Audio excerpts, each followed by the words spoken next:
Bonjour Eric Rafi, je te pose des petites questions au sujet de l'exposition Tatou.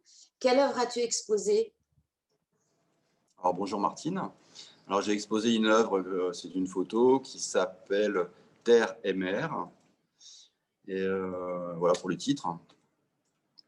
Qu'est-ce que tu veux savoir d'autre? Alors bon, le noir et blanc, c'est ta marque de fabrique? Alors on va dire que j'aime bien la pureté, j'aime bien les choses simples. Et pour moi, le noir et blanc, c'est quelque chose qui permet d'avoir des choses très épurées. Et je me rends compte que dans mon travail, de plus en plus, je suis dans cette recherche en permanence voilà, d'imaginer des photos à l'avance, parce que je les imagine toutes à l'avance par des croquis.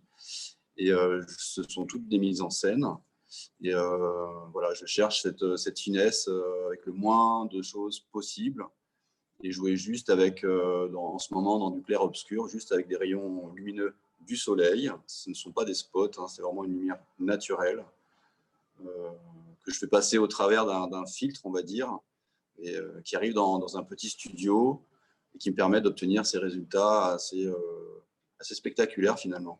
Et en même temps très très poétiques, je pense. Oui, c'est très poétique. Alors, pourquoi terre et mer? Alors TRMR, c'est un message en fait que j'adresse aux humains. En fait, on peut se poser la question aujourd'hui, où irons-nous à cette allure, dans cette consommation de la nature? Et puis moi, c'est ma façon de poser la question aux humains. Et d'ici quelques temps, où est-ce qu'on en arrivera?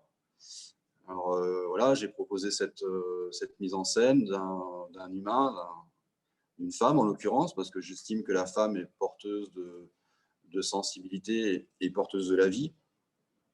Et cette femme, en fait, elle est recroquevillée sur un bout de terre émergé, sur un océan plat, noir.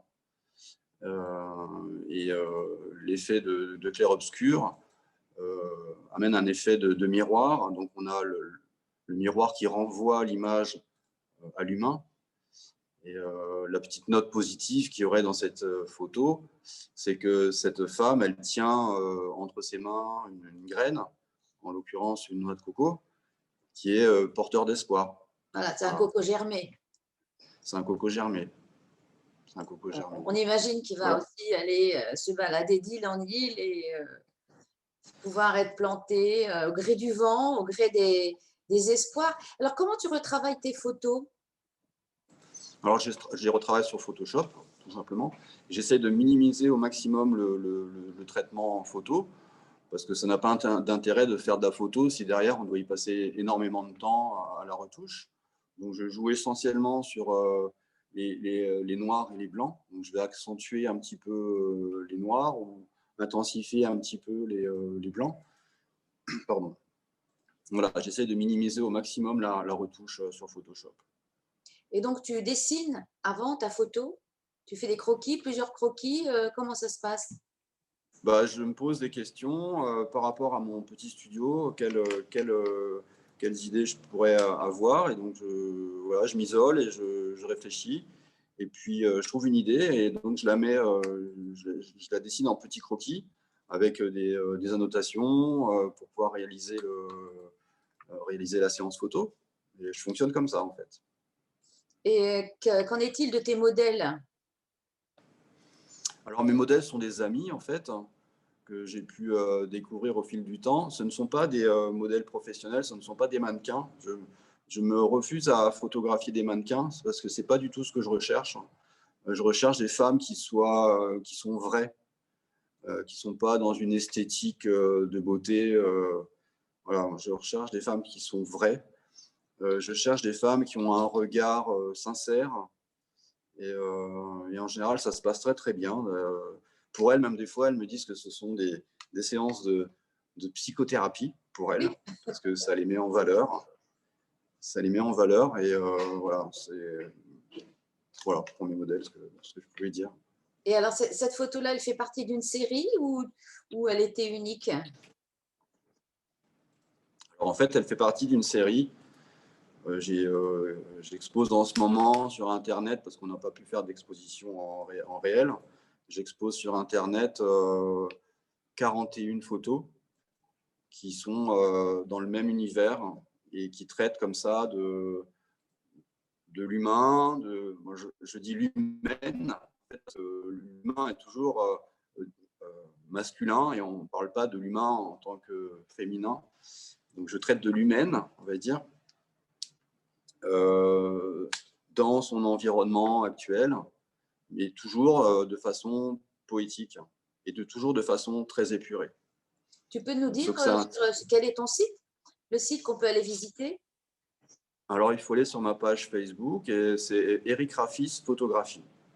Alors, il faut un petit peu chercher parce que ça n'apparaît pas forcément tout de suite à l'écran. Il faut aller chercher exposition, matière et lumière. Je suis allée faire un petit tour en fait. Voilà, J'ai bah, beaucoup aimé. oui. Mais c'était pour que ceux qui vont t'écouter aient le lien. Voilà. Bien, bah, écoutez, cette exposition, elle t'a plu là-haut, au Belvédère?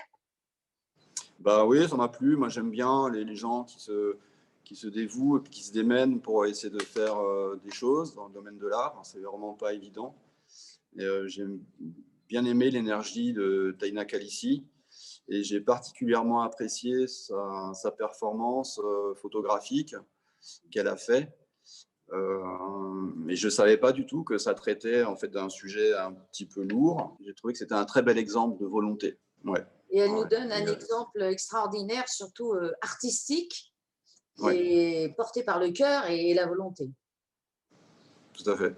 Moi, j'ai bien apprécié dans l'exposition, c'est une chose qui m'a vraiment marqué. Après, le reste de l'exposition est sympa, c'est très éclectique, mais voilà, il y a des gens qui se font plaisir, qui font des choses, et moi, c'est ce qui m'intéresse.